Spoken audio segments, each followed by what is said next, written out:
கண்ணியத்திற்குரிய எல்லாம் அல்ல அல்லாஹ்வின் நல்லடியார்களே, நபிகள் நாயகம் ஸல்லல்லாஹு அலைஹி வஸல்லம் அவர்கள் பல தருணங்களில் மறுமை நாள் குறித்து நமக்கு அறிவுறுத்தி கொண்டே இருப்பார்கள். மறுமை நாள் எப்போது வரும் என்பதற்கு சில அடையாளங்கள் உண்டு. அந்த அடையாளங்களிலே மேலோட்டமான அடையாளங்கள் உண்டு, பெரிய அடையாளங்கள் உண்டு. நபிகள் நாயகம் ஸல்லல்லாஹு அலைஹி வஸல்லம் அவர்கள் நமக்கு எல்லாவற்றையும் தெளிவுபடுத்தி இருக்கின்றார்கள். அதாவது உலகத்தினுடைய சில போக்குகள், மக்களுடைய சில நடவடிக்கைகள் கூட மறுமை நாள் நம்மை நெருங்கிவிட்டது என்பதை உணர்த்தும். அப்படி நமக்கு சில அறிவுரைகளை சொல்லியிருக்கிறாங்க. அதில் ஒன்றை சொன்னார்கள், இதா துய்யத்தில் அமானத்து ஃபந்தத்ரி ஸாஆ, அமானிதங்கள் பால்படுத்தப்படும் போது மறுமை நாளை நீங்கள் எதிர்பாருங்கள் என்று சொன்னார்கள். உடனே தோழர்கள் கேட்கின்றார்கள், அல்லாஹ்வுடைய தூதரே, அமானிதங்கள்லாம் எப்படி பால்படுத்தப்படும் அப்படின்னு கேட்குறாங்க. அப்போ அந்த காலங்களில் எவ்வளவு நேர்மையாக மக்கள் இருந்தாங்க நமக்கு புரிஞ்சுக்க முடியுது. அமானிதங்கள் எப்படி, அப்படின்னா என்ன, அது எப்படி அமானிதங்களை பால்படுத்துவாங்க என்று கேட்கும்போது ரசூலுல்லாஹி ஸல்லல்லாஹு அலைஹி வஸல்லம் சொல்றாங்க, இதா உஸ்ஸிதல் அம்ரு இலா கைரி அஹ்லிஹி, ஒரு காரியம் அதற்கு தகுதி இல்லாத ஒருத்தரிடத்திலே ஒப்படைக்கப்படும். அதாவது ஒரு வேலையை ஒப்படைக்கிறதாக இருந்தால் அவர் அதுக்கு தகுதியான்னு பார்க்கணுமா இல்லையா? ஒரு டிரைவர் வைக்கிறோம் நம்ம வீட்டுக்கு, டிரைவர் வைக்கிறதாக இருந்தால் அவருக்கு டிரைவிங்கை பற்றி தெரியணும். ஸ்டியரிங்னா என்ன, கிளச்சுனா என்ன, பிரேக்குனா என்ன, ஆக்சிலேட்டர்னா என்ன, இன்ஜின் ஆயில் இருக்கான்னு செக் பண்ணணும். அது மாதிரி வேறு வேறு விஷயங்கள் என்னெல்லாம் பார்க்கணும், பேட்டரி சார்ஜ் இருக்கான்னு பார்க்கணும். இதெல்லாம் தெரிஞ்சால் தானே அவர் நம்ம டிரைவராக போட முடியும். ஒருத்தர் நம்ம டிரைவராக சேர்க்குறோம், இதாங்க எங்கள் பிரேக்கு மீதிங்க, எங்கெங்க பிரேக்குண்டா எதுன்னு கேட்டால் அவன் டிரைவராக இருக்க முடியுமா? அவன் எங்கேயா லாரியில் கொண்டே முட்டி நம்மளை பாடி ஆக்கிட்டு போயிடுவாங்க கடைசியில். அப்போ அப்படி நம்ம பார்க்க முடியாது. ஒரு காரியத்தை நம்ம ஒப்படைக்கும் போது அதுக்கு தகுதியான நபர்கள்ட்ட தான் ஒப்படைக்க முடியும், ஒப்படைக்க வேண்டும். ஆனால் காலம் எப்படி மாறும் என்றால் தகுதி இல்லாதவர்களிடத்திலே அந்த பொறுப்புகள் ஒப்படைக்கப்படும். அப்படி ஒரு சூழல் வரும்போது நீங்கள் புரிந்து கொள்ளுங்கள், மறுமை நாள் வந்துருச்சு, மறுமை நாளை நீங்கள் எதிர்பாருங்கள் என்று சொல்லி இருக்கின்றார்கள். இதற்கு மிகச் சிறப்பான உதாரணத்தை சொல்வதாக இருந்தால் நம் இந்திய நாட்டை சொல்லலாம். நமது இந்திய நாட்டை ஆட்சி செய்யக்கூடிய ஆட்சியாளர்கள் அவர்கள் எப்படியெல்லாம் ஆட்சி புரிகின்றார்கள், இந்த ஆட்சி செய்வதற்கு அவர்களுக்கு ஏதேனும் ஒரு அருகதை இருக்கின்றதா, தகுதி இருக்கின்றதா என்று பார்த்தால் முனையளவும் கிடையாது. இந்தியாவுடைய அடிப்படை என்ன? ஜனநாயகம், மதச்சார்பின்மை, வேற்றுமையிலே ஒற்றுமை என்கிற எந்த நடைமுறைகளையும் பேணாமல் ஒரு மதவாத அடிப்படைகளை மட்டும் முன்னிறுத்தி ஒரு வாக்கு வங்கி அரசியலாக மாற்றி ஒரு குறிப்பிட்ட சமுதாயத்தின் மீது வன்மத்தை கக்கி முஸ்லிம் சமுதாயத்தை காலிலே போட்டு மிதித்து இது இந்துக்களுக்கான அரசு என்பது என்று சொல்வது போல ஒரு தோற்றத்தை உண்டாக்கி அவர்கள் ஆட்சி நடத்தி கொண்டிருக்கின்றார்கள். உலக அளவிலே இந்தியா என்பது ஒரு அழகிய ஜனநாயக நாடு என்று பார்க்கப்பட்ட காலம் மாறி இந்தியா என்பது அழுகிய ஜனநாயகம் கொண்ட நாடு, இங்கே உள்ள ஜனநாயகம்லாம் அழுகி போச்சு, ஒன்றும் கிடையாது என்று சொல்லக்கூடிய அளவிற்கு இவர்கள் நிலைமையை மாற்றி இருக்கின்றார்கள். இந்த 10 ஆண்டு ஆட்சியிலே இவர்கள் சீரழிக்காத துறைகளே கிடையாது. இந்தியாவின் பொருளாதாரம் போச்சு, எல்லாம் போய்விட்டது. இப்போது சமீபத்தில் தேர்தல் வரப்போகுது. இன்னும் சில தினங்களிலே பாராளுமன்ற தேர்தல் வர இருக்கக்கூடிய சூழ்நிலையிலே அவங்களுடைய வழக்கமான பாணியிலே சில காரியங்களை இவர்கள் முன்னெடுக்கின்றார்கள். என்ன முன்னெடுக்கின்றார்கள்? சிஏஏ என்று ஒன்று வந்தது. அது எப்போது வந்தது?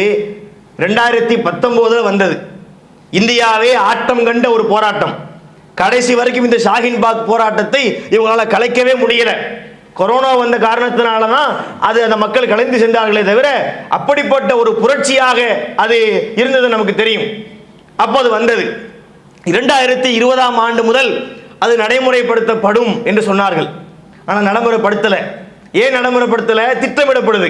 இதை இப்போ நடைமுறைப்படுத்த வேண்டாம், கொஞ்சம் லேட் பண்ணுவோம், எலெக்ஷன் வரக்கூடிய நேரத்தை நம்ம முன்னெடுப்போம் என்கின்ற அடிப்படையில் கரெக்டாக அந்த நேரம் நெருங்கி வரக்கூடிய சூழ்நிலையில் இப்போது பத்திரிகைகளில் செய்தி வருகின்றது, இந்த தேர்தலுக்கு முன்னாடி அது பற்றி அறிவிப்புகள்லாம் வரும், சிஏஏ என்பது அதுக்கான எல்லா திட்டங்களும் தயாராகிவிட்டது, அது போல அமல்படுத்த போகிறோம் என்று ஒன்று உண்டாக்குறாங்க.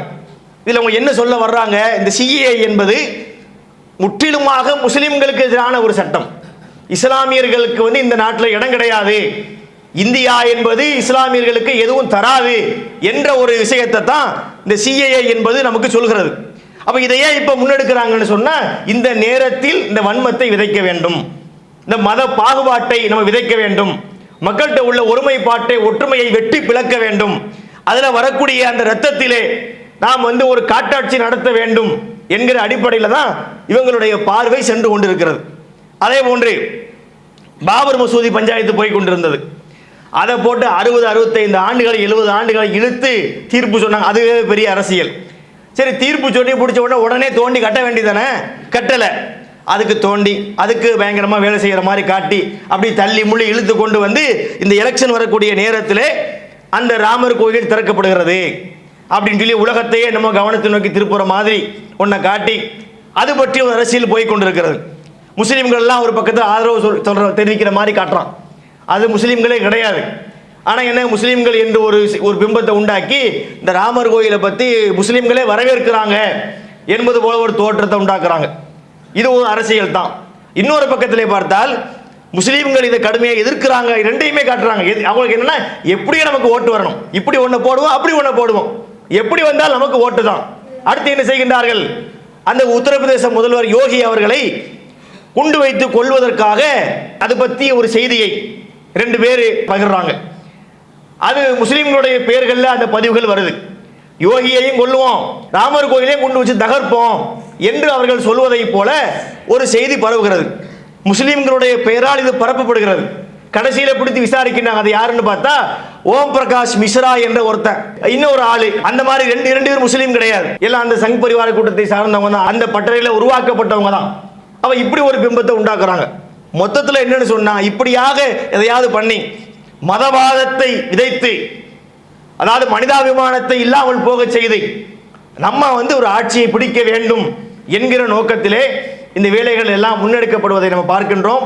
அல்லாஹ்வுடைய கிருபையினால் தென்னகத்திலே இவங்களுடைய பாச்சா பலிக்கவில்லை. என்னென்னமோ செய்து பார்த்த போதும் கூட நமது மக்கள், தமிழக மக்களை பொறுத்த வரைக்கும் தமிழ்நாடு, கேரளா, இவங்க 2 பேரும் உள்ள விடவே இல்லை. அந்த நிலை கடந்த காலம் வரைக்கும் இருந்தது. இப்போதும் நாம் அந்த விழிப்புணர்வோடு இருக்க வேண்டிய அவசியம் இருக்கிறது. இவங்க யாரு, இவங்க எப்படிப்பட்ட சக்தி, இவங்க ஒரு மக்கள் விரோத சக்தி, இவங்க யாருக்கும் பாதுகாப்பு கிடையாது, இந்துக்களுக்கு கூட இவங்க பாதுகாப்பு தர மாட்டாங்க, இவங்க வேற ஒன்றை நோக்கி மக்களை அழைச்சிட்டு போறாங்க என்பதைத்தான் நம்ம பார்க்க வேண்டி இருக்கிறது. எனவே இது விஷயத்திலே மக்கள் விழிப்புணர்வோடு இருந்து அவங்க எத்தனை வியூகங்களை செய்து வந்தாலும் இவர்கள் நபி அவர்கள் சொன்னதை போல தகுதியற்றவர்கள் என்பதை புரிந்து கொண்டு அதற்கு ஏற்றார் போன்று நமது செயல்பாடுகளை நம்ம அமைத்துக் கொள்ள வேண்டும். வல்லல்லாஹ் அப்படிப்பட்ட ஒரு சிந்தனை தெளிவை நம் சமூக மக்களுக்கு தந்து இப்படிப்பட்ட ஆட்சிகள் தூக்கி எறியப்பட்டு மக்களுக்கு நன்மை புரியக்கூடிய ஆட்சியாளர்கள் ஆட்சி கட்டிலே அமர வேண்டும். வல்லல்லாஹ் அதற்கு கிருபை செய்ய வேண்டும் என்று சொல்லி என் உரையை முடிக்கின்றேன். வாஹிருதவானா அல்ஹம்துலில்லாஹி ஆலமீன். ஸலாமு அலைக்கும் வரஹ்மத்துல்லாஹி வபரகாத்துஹு. இஸ்லாம் மற்றும் சமுதாய செய்திகளை அறிந்து கொள்ள தமிழ்நாடு தௌஹீத் ஜமாஅத் யூடியூப் பக்கத்தை உடனடியாக சப்ஸ்கிரைப் செய்து கொள்ளுங்கள். மேலும் பெல் பட்டனையும் கிளிக் செய்து கொள்ளுங்கள்.